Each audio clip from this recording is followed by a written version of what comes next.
Welcome to today's episode of In Conversation With. I'm lucky to be joined by Samantha and Daisy from, let me make sure I get this right, Corporate Entertainment Professionals. Yes, thanks for having us. No, thanks for coming in. Although you live around the corner effectively, down in rural Kent, and we're all here in London. I know, I've known you for 4 or 5 years and I didn't know that you were basically my neighbour. So. More or less. Yeah, absolutely. But look, thanks for making the effort to come up. No, of course. Look, first of all, before we dive into anything else, there are two of you sat here. Normally when we're doing these interviews, it's one person. 2 for the price of 1. Well, yes. Lucky you. What are your roles? So I am the CEO and Daisy is the COO. So my role is the creative sales side and Daisy's. So I'll take Sammy's ideas and I'll put them into action. So I do the HR, marketing, and then also our daily operations and making sure they're streamlined. Look, as you alluded to the fact, we've known each other a little while. We first got to know each other when you were running Startups magazine. Yes. Which obviously would have had a lot of strategy. Yes. And Samantha, you've been running Corporate Entertainment Professionals for 15 15 years now. Yeah. So how did you two come together? We met, and we have to thank her as well. Yeah. We met through, we both had a business coach called Lucy, and I was going there early mornings doing various different Like 6:45 in the morning. Very early. And Daisy Always late. Daisy turned up late all the time. And I'm really friendly. And as soon as Daisy walked through the door, I'd be like, there's a seat here, like at school. And then we got to know each other. Yeah. And then, out of the kindness of Daisy's lovely big heart, I would always give her an issue. And she kind of was like, I can solve this. I'm a problem solver at heart. Yeah, you are, aren't you? And then it ended up on Saturdays. I invited Daisy for coffee and brought my little ones along, my little boys, and we just clicked really. And then we started. The door kind of opened, it naturally progressed. And then that was over probably 2 years maybe. We dated for a year before we became exclusive. Coffee dates, yeah. And then now she's my husband. Yeah. And then I came on board with Sammy a couple of years ago now, 2 weeks before lockdown of an events company. Yes. But, Okay, so let's dive in there because it is an events company and people, events are now digital events, online events, offline events.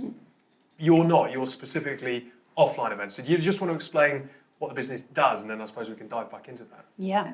So we provide entertainment for events. So a lot of it is bespoke entertainment. So a lot of it is designed and branded for the client. The way that I would describe it is we put the cherry on top of an event and we sell the story.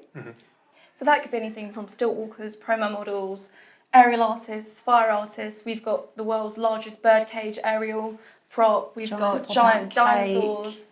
Yeah, everything LED like robots, topless butlers. We've got a whole warehouse of costumes and props. Yeah. Which doesn't really work on Zoom.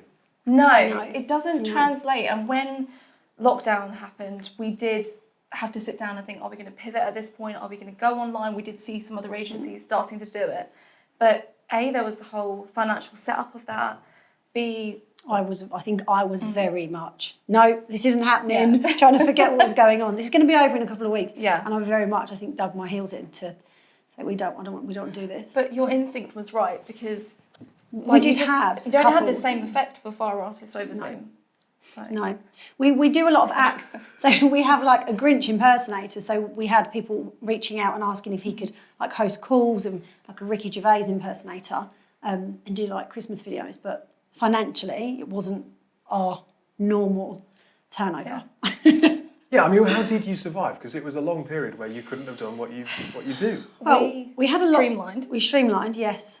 We had to get rid of our offices. We had to get rid of staff. Sell the van. We had to sell the van. We sold a couple of the larger props that we weren't using. It was really tough. It was tough. Every day that we'd talk. Obviously, there was a time when we couldn't even be together, so we'd talk online and we would just say what's the news today, and just take it one day at a time.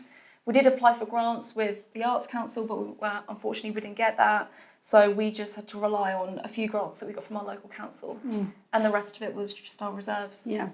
And we did have a couple of outdoor events. So as soon as they sort of were releasing the laws a little bit, we do some bits for Warwick Castle and they had a really big Halloween event. So for us, we were those larger contracts were great for us. Yeah. We had a couple of socially distanced festivals, which I mean, that just sounds weird, doesn't it? Social distance festival. Yeah. People had to book pods outside and they were roped off in groups of 6. And they had security, like, manning each pod. I went to Ibiza during the pandemic. Oh, really? And it was a bit like that. Yeah. It was very strange. Yeah. Yeah, you can have fun on your table, but not in groups. Yeah. Yeah, I can imagine it crazy. sucked the joy out of doing stuff, even when you could do stuff. It's not quite the same. And a lot of our entertainment is what we call mix and mingle. So they'll dance with the crowd. They'll photos. You can have a magician who goes table to table as well. Yeah.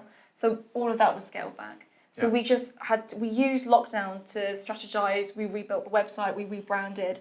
We did all of the Daisy did this, not me. We did all the behind the scenes work and made the most of the downtime. I want to kind of make sure I word this sensitively, but Samantha, it's your business, right? You've been running it for 15 years, so obviously the pandemic happens. You want to make sure it works. Yeah, and absolutely. take it forward. And sure, you're friends. You're going for coffee. You've been casually dating, and all of a sudden you're exclusive. But with the greatest respect, Daisy, 2 weeks before the pandemic, surely you must have gone, hang on, is this sensible? More for me, I didn't know the pandemic was happening though. 2 weeks before we got the news that the outbreak had happened. And I just remember there wasn't a part of me that was thinking this is a mistake, because I knew going into business with Sammy would be the best decision of my life. It was more, I need to make sure that Sammy's made the right decision, bringing me on board onto the business, because things are about to get really tough. So I have to make sure that I contribute in the best way possible to make sure that we survive. Look, you're obviously 2 different personalities, but heavily invested in each other. Yeah. What are the makings of a leadership team? We talk to technology leaders. You're not a technology business, but you are still leaders, and I think there's a lot to learn from other sectors. So why has it worked? I think because we are yin and yang, and we both got the same long-term goals, but we also find pleasure in the different things that we do for the business. So Daisy, like, you're very tech operations, and mine is I like to be out there and be loud and be creative and be with people. And it kind of works because we both stay in our lanes. I mean, I try and stay in my lanes. I put my foot in every so often, it gets smacked back in. Yeah. So I think, I think knowing exactly, having the same goal is one of the main things, and enjoying what you do. And we don't tread on each other's toes, because it's 2 different things. If we were both doing operations or both doing the creatives, we would butt heads. But it works because we are yin and yang. You say stay in your lane. There must be times when you kind of. There must be times where you've learned from each other. Yeah, I have learned so much from Daisy. Daisy's organisational skills are militant. They're out of this world. I've always said to people, the way I describe Daisy is I would say, I've never met a girl with a brain like this. And she's quite young. Like, you are younger. And I will always say, I've never known a girl with a brain like this. And the things that I've learned, like I've never been organised. I've been like a pen and paper. Now, I never used a diary, like a digital diary. It was so now stressful. I get invites, and now I'll send calendar invites to clients, and I'm like, yes. And then I send her one, and she's like, across the room. So we found, I think a lot of the stuff that I've learned from Sammy has probably been to be ballsy and to take risks and to just go for it, and to not. So especially when it comes to purchasing costumes or investing in a new act or a new marketing campaign, I am quite reserved in that sense. I like to know what the ROI is going to be, if it's, what the likelihood of it succeeding is. Whereas sometimes you do just have to take a chance, and I've learned to be more confident as a result from Sammy. Given that you founded Startups magazine, which was in itself quite ballsy, I mean, Samantha must be really out there if you're thinking, she really is. She is. I've never met anyone who's as ballsy as Sammy. I like that. Thanks very much. 2 women leading a business often gets focused because all-female leadership teams sometimes find it harder to get buy-in, to get traction, to get funding. You mentioned there that you tried to get funding from the council and didn't. Has that been something that you've been up against challenge-wise, or is that something that you don't really think comes into it? I don't think it comes into it. At the moment, our turnover and for what we need, it's absolutely fine. We're doing well. The only reason we obviously applied for the grant was because of lockdown, and the reason we didn't get it was because the way that we worded our proposals. So I don't. It was a very specific grant for making it for bringing cultural activities into town centres and things like that. So we're obviously a supplier to that, but we're not the main designer of it. So.